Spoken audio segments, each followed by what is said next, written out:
This happened a week ago. I'm Emma, and I usually work from home as a graphic designer. I decided to pet sit for a friend. It was a chance to help out and save money for a new laptop. I loved the idea of staying in a nice house with a golden retriever. Little did I know how strange things would get. The neighborhood looked perfect. The lawns were green, and the trees were tall. Everything felt peaceful when I arrived. I remember thinking it was a perfect place to work and relax. The dog was friendly and playful. I thought we would have a great time. On my first evening, I settled into the couch with my laptop. That's when I heard a soft scratching coming from the attic. I froze for a moment. I thought it was just the house settling. The dog didn't flinch, and that made me feel a bit safer. But the scratching continued. As the nights went by, it grew louder. There was something else, too. I started hearing giggling, like a child was playing somewhere in the house. I kept looking around, telling myself I was just imagining it. My heart raced, but the dog seemed totally unfazed, lying peacefully at my feet. One night, I noticed a neighbor's window was open. The light inside flickered. It pulsed on and off, which felt odd. I felt uneasy but didn't want to overthink it. Should I call my friend? What would I say? Hey, I think your neighborhood is haunted. Instead, I focused on the puppy and tried to ignore the odd sounds. The third night, I started getting ready for bed. The scratching was louder now, sending chills down my spine. I hesitated but decided to check it out. The dog followed me, tail wagging as if we were just going on an adventure. I opened the attic door halfway and stopped. Then I heard a clear giggle, as if it was coming from right behind me. I turned quickly, but the dog was staring into the attic, ears perked. My heart hammered. I called out, "Hello." Nothing. The giggling stopped. The scratching stopped. It felt wrong. I felt cold, like the temperature had dropped. In the morning, everything seemed normal. I tried to shake off the strange feelings. I locked up the house when I left, but I couldn't stop thinking about the attic. What was up there? I didn't want to know. Even now, I can't explain what happened. Were those just kids playing? I still think about the laughter and the noises. I have no answers. I keep looking over my shoulder. My current house feels quiet, too quiet. It sends shivers down my spine. I wonder if I'll ever forget that experience. I had thought I was just pet sitting. Now, I wonder if I'd invited something unwanted into my life. The following day, I knew I had to do something. I couldn't shake the feeling that I was being watched. I decided to go for a walk in the neighborhood, hoping it might clear my mind. The sun shone brightly, and it felt like a normal day, but I still felt the unease creeping in. I passed a few houses and noticed a woman in her front yard. She was trimming her bushes with a pair of shears. I hesitated but figured it was a good starting point. "Excuse me," I called out, waving. She looked up, and there was a faint smile on her face. "Hi there," she replied. "What brings you here?" "I'm pet sitting for a friend," I said. "I was wondering if you've lived here long." Her smile faded a bit. "Oh, a few years now. It's quiet here. Mostly." There was something in her tone that grabbed my attention. "What do you mean, mostly?" She glanced around, as if to make sure no one was listening. "Just some strange things now and then. The kids sometimes say they hear giggling in the trees. You know how children are always imagining things." I swallowed hard. "Yeah, I guess." The woman paused, as if weighing her next words. "And be careful of the attic in that house. Strange noises, some say. It's been vacant before." My stomach dropped. I thanked her and walked away, my mind racing. Why hadn't I thought to ask her before? The giggling, the scratching it all tied together in a way that made me feel sick. Later, back at the house, I found myself drawn to the attic again. I stood at the base of the stairs, hand resting on the railing. The golden retriever seemed to sense my hesitation, his head cocked to one side. I shook my head, trying to dispel my fears. "It's just an attic, Emma. Just check it out." As I climbed the stairs, the air grew colder. The scratching hadn't started again, but I felt a tension building. Why was I feeling this way? I pushed open the door slowly. The attic was dark, save for a small window that let in a sliver of light. Dust danced in the air, and my heart raced. That's when I saw it. A small box sat in the corner, half hidden under a pile of old blankets. I stepped closer, curiosity overtaking my fear. I reached for it when, out of nowhere, a loud crash echoed through the attic. I jumped back, heart pounding. The dog barked, rushing towards the stairwell. I turned to follow him, but then something caught my eye. The box was moving. I stared, frozen. The room felt heavy, as if the air itself was alive. I couldn't look away. Then everything went dark. When the darkness engulfed me, I felt a sudden rush of cold air. I blinked, disoriented, and forced myself to focus. Back at the base of the attic stairs, the box was gone. I looked around, confusion washing over me. Had I been imagining things? The dog whined, his pace anxious, and I felt the urge to escape. I descended the stairs cautiously, my mind racing. The strange noises the woman mentioned echoed in my head again. I glanced back at the attic door, the darkness behind it now feeling like a void. I closed the door firmly, locking that unease away for now. As I moved through the house, unease gnawed at me. I checked on the dog, but he was restless, pacing near the back door. "What's wrong, buddy?" I knelt down to him, hoping to soothe his nerves. But he just kept barking at the door, his fur bristling. I opened the door to let him out, and sunlight poured in, brushing against my face like a comforting hand. But the moment we stepped out, I felt it again, the sensation of being watched. I scanned the neighborhood, trying to shake off the feeling. Then, I saw it. Across the street, standing behind the curtain of a house, was a figure. They didn't seem to move, just watching. I squinted, straining to see. The curtain shifted slightly, and in that moment, I was certain I'd made eye contact. My heart raced as the figure slipped back, disappearing from view. "Did you see that?" I asked the golden retriever, who only stared back at me with those trusting brown eyes. "Guess not." I shook my head, trying to convince myself it was just a trick of the light. I turned back towards the yard, but uneasiness settled in my stomach like a stone. Maybe I should just leave it all behind and head back to my apartment. But then, what if something happened to the dog? What if I didn't have the chance to leave if I waited too long? Just then, I heard laughter. It skimmed the air lightly, a sound I'd become too familiar with. It was coming from the trees at the edge of the yard. My breath hitched. I looked toward the forest, and the laughter twisted around me, echoing the children's voices the woman mentioned. "It's just kids playing," I whispered under my breath, trying to comfort myself. Then, in the distance, I heard a chilling crash. It sounded like something heavy had fallen, and dread pooled in my chest. Was it from the attic again? Or was it coming from that other house across the street?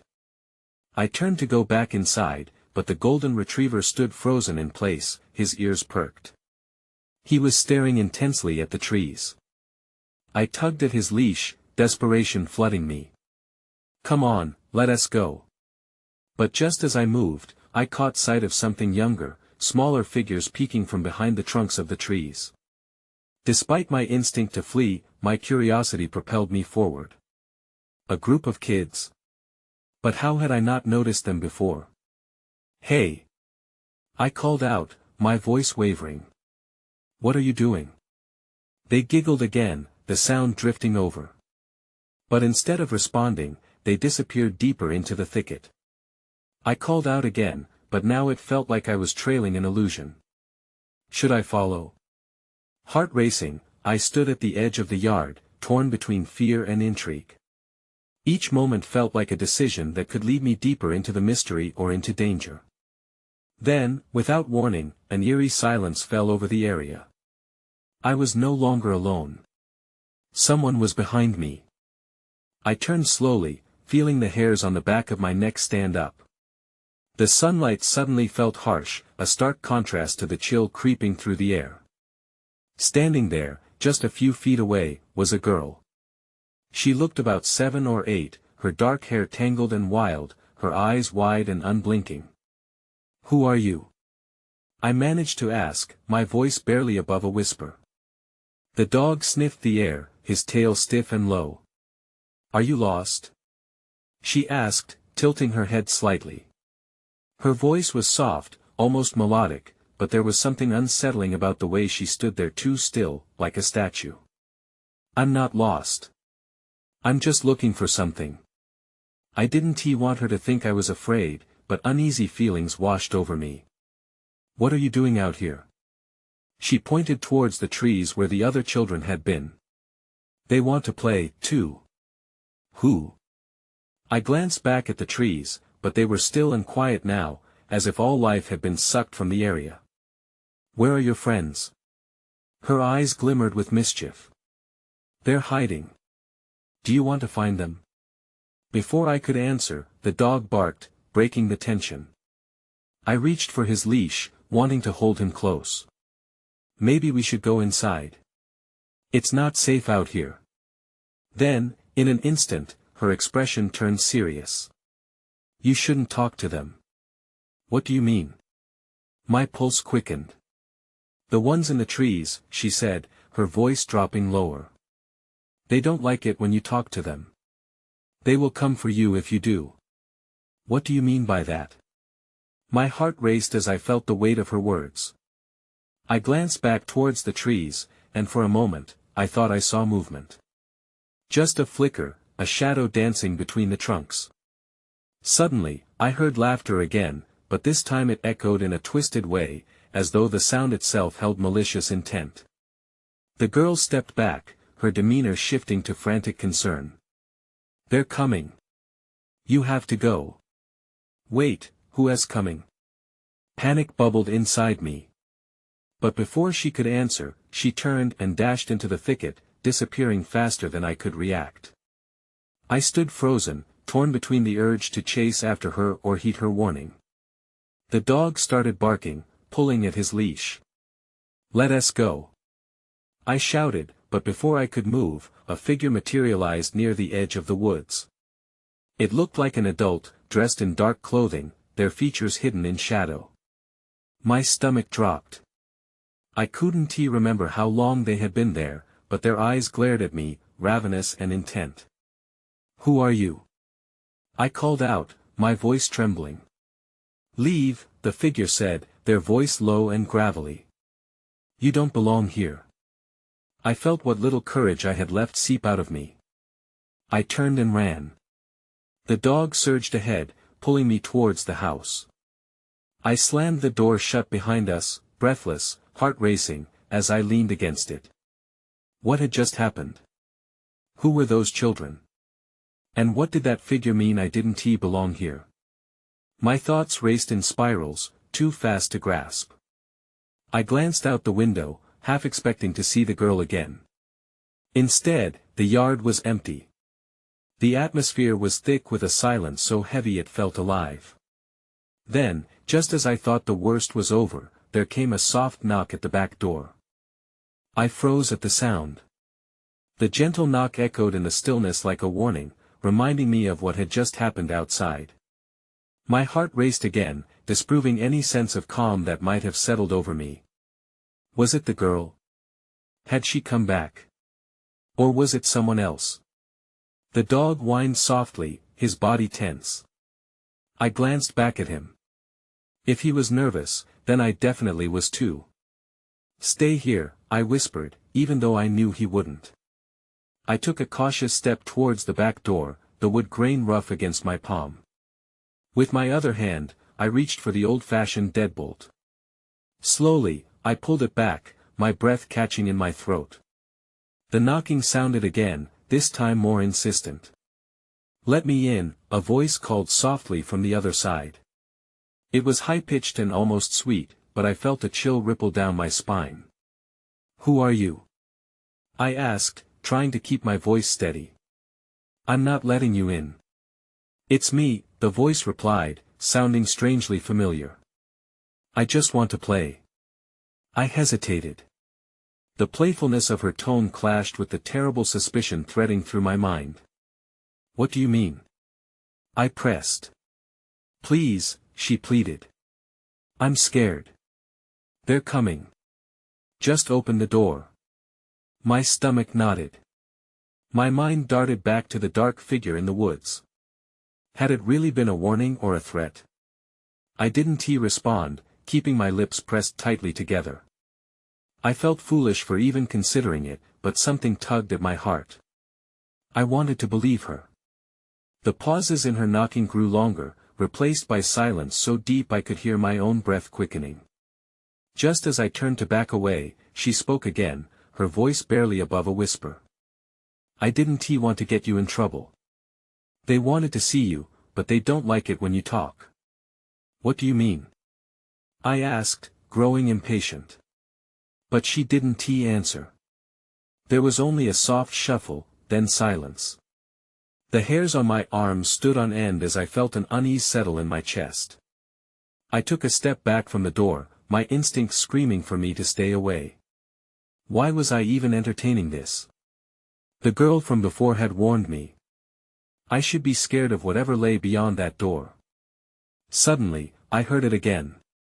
Laughter. This time it was louder, echoing from nearby. I stumbled back, taking in my surroundings. Where was the dog? I turned sharply, but he had darted to the front of the house, barking furiously at the window. "Come here." I shouted, but he didn't listen. My heart raced as I suddenly remembered my phone, still on the kitchen counter. If I called for help, maybe someone could. With that thought coursing through my mind, I dashed toward the kitchen. But as I reached for the phone, a loud crash erupted from the back door, sending a jolt of fear through me. Someone was forcing their way in. The voice outside shrieked, "You shouldn't have ignored me." Fear gripped me as I turned back toward the door.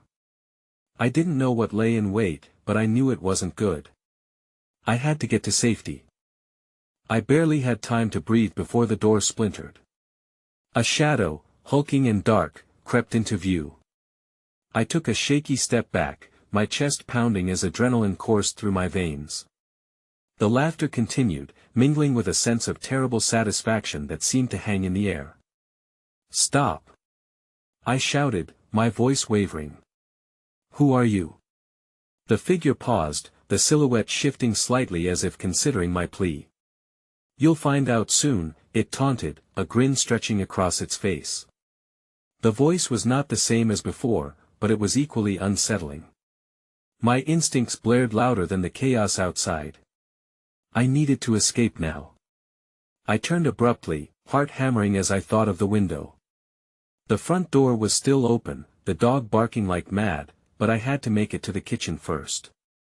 I just needed to grab my phone. I dashed back across the room, ignoring the chaos behind me. The dog continued to bark, each shrill yelp echoing in the silence between crashes. I reached the counter, my fingers wrapping around the cold metal of my phone. Without thinking, I pressed the emergency contact, praying someone would answer. But as the line rang, the laughter from outside intensified. "You can't escape." The call connected, and I instinctively put the phone to my ear. "Hello." A voice answered, but it was drowned out by another loud bang at the back door. I froze, listening, but just as I heard the voice on the other end, the back door finally gave way, crashing wide open. I held my breath, certain that whatever came through would be something I wouldn't want to face. I glanced around, searching for a place to hide, but the living room was too open. I could see the dark figure step through the jagged entrance. The dog ran towards it, barking angrily, making deep, threatening sounds. "Max, no!" I shouted, panic rising within me. "Get away!" The dog hesitated, glancing back at me, confused. The darkness of the entrance split apart to reveal a flicker of light. Something was following it, something that made my heart race in a completely different way. I heard the voice again, high-pitched and wheedling, "Let us play." It was the girl. My instincts screamed at me to get closer to the safety of the kitchen, but my feet felt glued to the floor. "Please, Max," I urged, desperate. "Come here." But before he could react, the figure lunged forward, and the girl's laughter filled the room, echoing off the walls. I gripped my phone tighter, ready to flee into the kitchen. Then everything went dark. The lights flickered out, stealing away any hope I had of seeing. The panicked barking of my dog rang out, but I could no longer find my way. I felt around, my heart racing faster than I thought possible. "You shouldn't have ignored our warnings," a voice hissed in my ear, and cold dread seeped into my bones. I stumbled, trying to find the wall, searching desperately for a way out. With my phone as my only source of light, I pressed the flashlight on, squinting into the sudden darkness. That's when I saw it. A shadow moving closer, right in front of me, just inches away. My breath hitched, and for a moment, I wondered if I'd made a terrible mistake. My heart raced as the shadow shifted closer, its outline becoming clearer in the dim glow of my phone's light. The laughter still echoed in my ears, sending chills down my spine. I took a shaky breath, ready to scream. Then the shadow stopped. It stood just beyond the reach of my phone's beam. I wanted to run but felt stuck, as if the air around me thickened with fear. "Who are you?" I managed to whisper, even though I wasn't sure I wanted an answer. "I'm just here for the show," it replied. The voice was oddly cheerful, the kind that made my skin crawl more than any threat. "But don't worry. Everyone will get their turn soon." Suddenly, Max charged forward again, barking furiously. I wanted to call him back, but my voice stuck in my throat. The figure finally moved into the light, and what I saw made my stomach twist. It was a boy, no more than 15, with wild hair and a face covered in dirt. His grin was far too wide, his eyes glinting with a mixture of excitement and mischief. "Leave him alone," I shouted, stepping back further into the kitchen. The fridge loomed behind me, a cold barrier against his unpredictable energy. But my shout only seemed to amuse him. "Oh, don't you want to play too?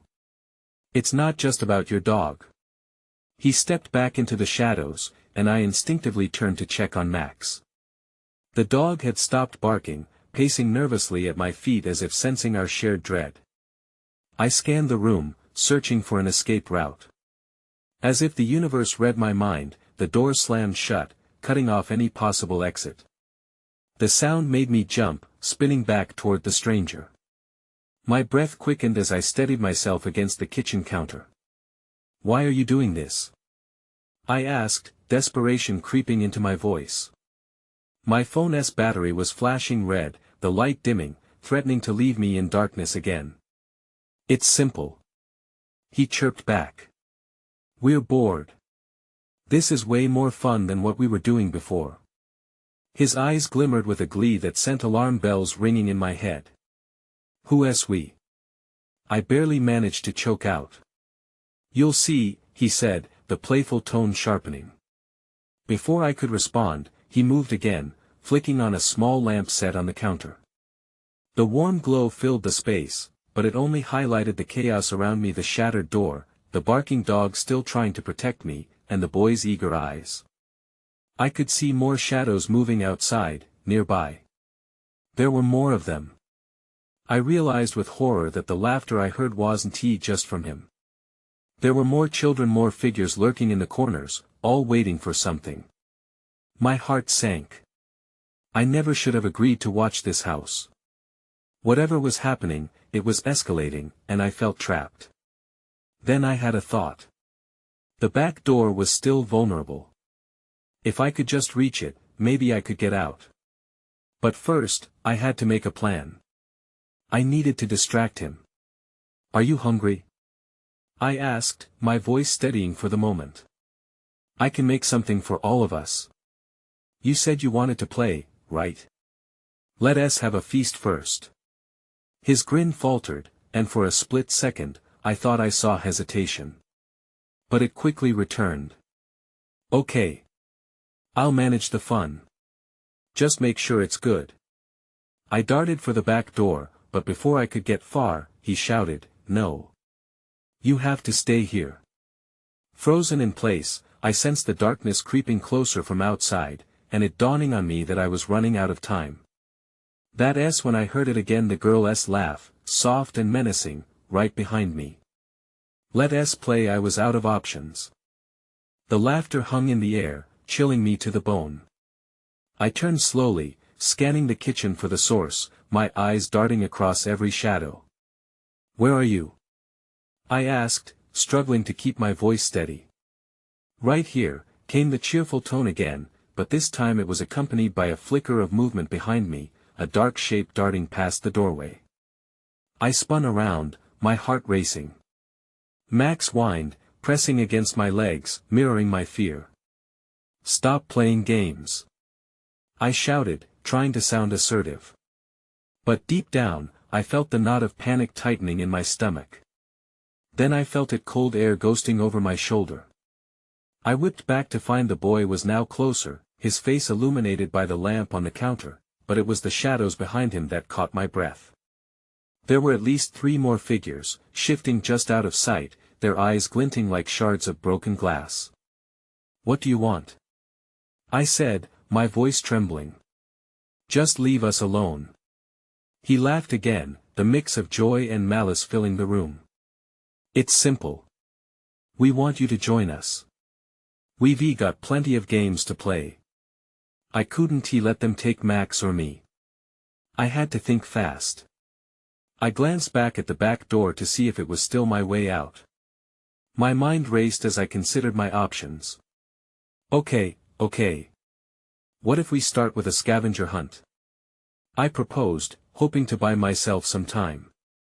"I'll gather some snacks, and you can help." His grin widened. "Snacks? Ooh, I like snacks." "Great. Just let me get some things from the pantry." I took a step closer to the counter, edging toward the far side where I could make a quick dash to the door if needed. The boy clapped his hands, clearly too excited to care about my hesitation. "Let us do it. I'll be the judge. We'll see who can find the coolest stuff." As I began rummaging through the pantry, trying to suppress the rising hysteria inside me, I caught a glimpse of movement from the corner of my eye. It was one of the shadows, creeping closer, slinking between the furniture like an animal stalking its prey. My breath quickened, the sudden urgency pushing me to act. "Max! Stay!"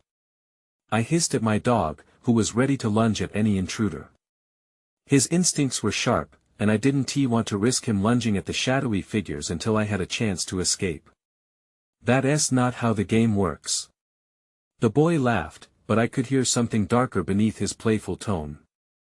I grabbed a box of crackers, my fingers shaking as I attempted to keep my composure. "Got it. What's next?" I asked, trying to keep my voice steady. He squinted, as if he was genuinely pondering my question. "Find something special." But his face shifted into something more sinister. "Don't take too long. Or you might miss the best part of the show." I felt a chill run through me. The shadows were moving closer now, drawing ever nearer with each breath. It was becoming clear that I wasn't in control of this game, and the rules were about to change unfairly. I decided I needed to make a break for it. The back door had to be my focus. It was my only option. I had to be quick. Before he could react, I hurled the box of crackers toward the shadows. "Look! Snacks!" I shouted, bolting for the door. But the boy's laughter rose, drowning out my panic. You can't leave yet. The game has just started. I reached for the doorknob, shaking with fear and adrenaline, feeling the weight of despair creeping closer. My heart raced as I twisted the knob.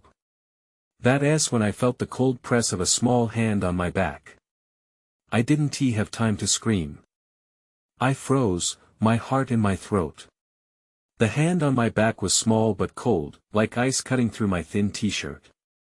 I could feel panic roaring in my ears, drowning out the world.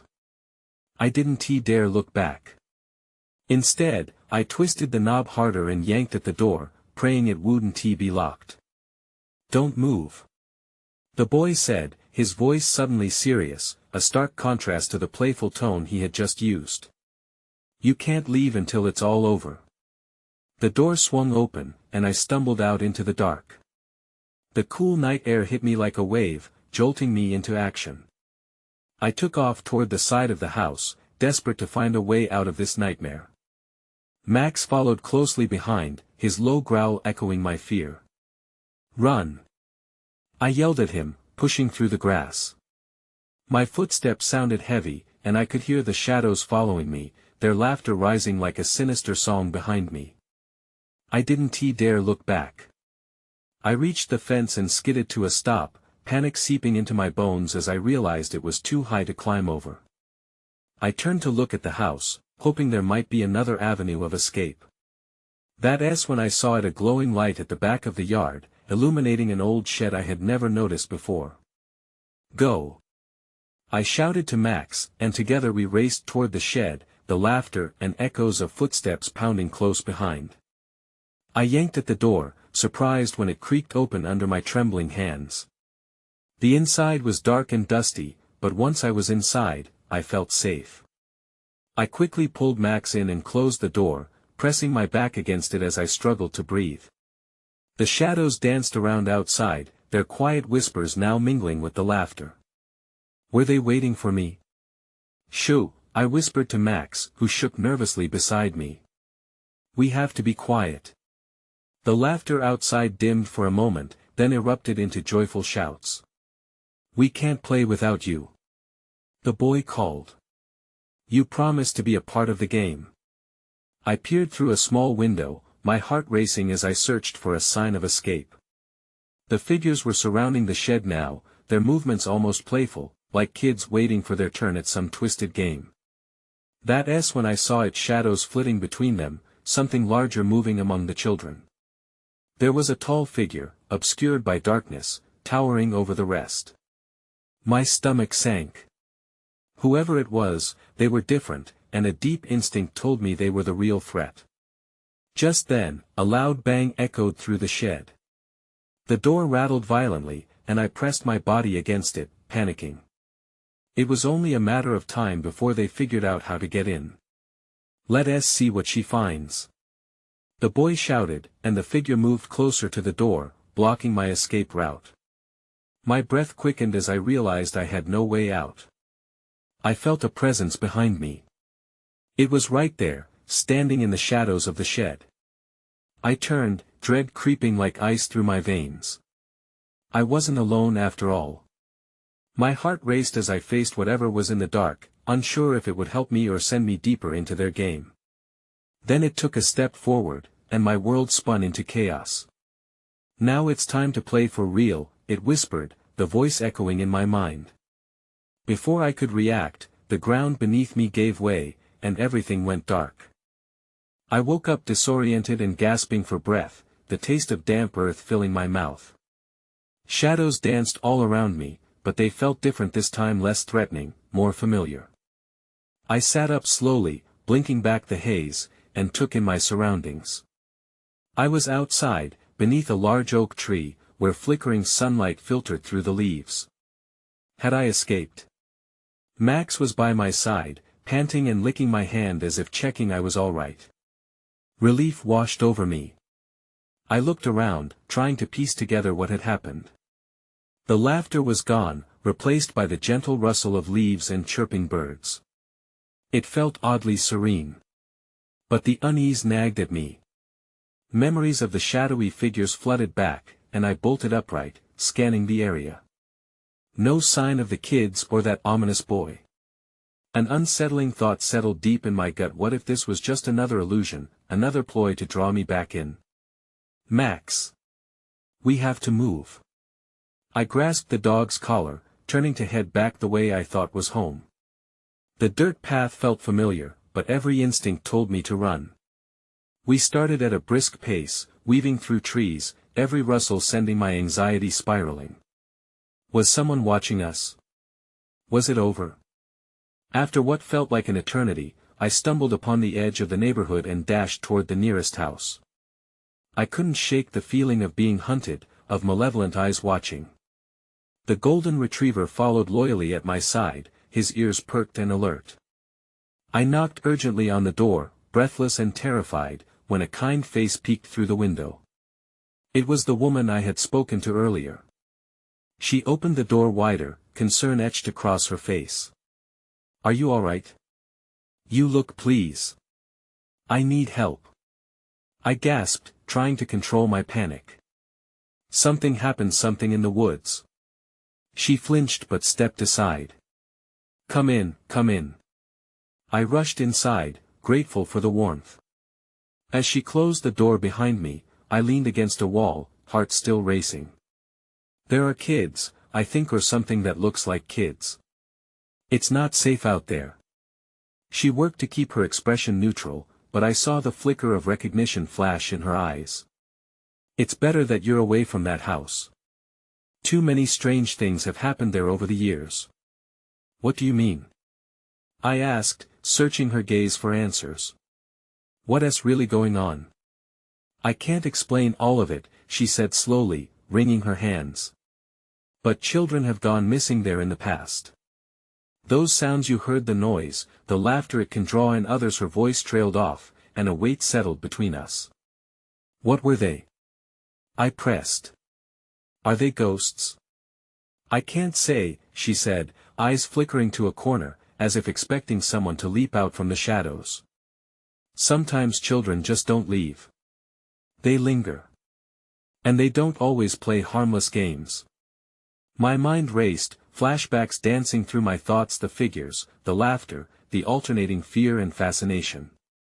I began to question everything. Was I merely a visitor in their world, or was I part of some twisted game?